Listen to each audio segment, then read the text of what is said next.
السلام علیکم ورحمۃ اللہ وبرکاتہ ناظرین، ڈاکٹر اشرف آصف جلالی اور مفتی حنیف قریشی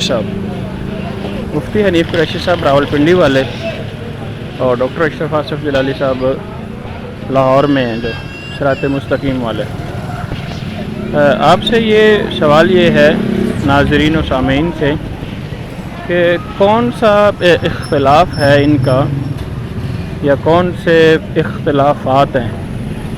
ان کے کہ جس کی وجہ سے آئے دن کوئی نہ کوئی مفتی حنیف قریشی کے شاگرد بھی بولتے رہتے ہیں مفتی ڈاکٹر صاحب کے خلاف، اور ڈاکٹر صاحب کے جو شاگرد ہیں وہ بولتے رہتے ہیں مفتی حنیف قریشی صاحب کے خلاف۔ کون سا ایسا مسئلہ ہے کہ جس کے اوپر اتفاق نہیں ہو رہا؟ اس کے بارے میں جو میرے ذہن میں ہے وہ میں آپ سے شیئر کر دیتا ہوں۔ میرے خیال میں جو سب سے بڑا مسئلہ ہے وہ ہے خاتون جنت جگر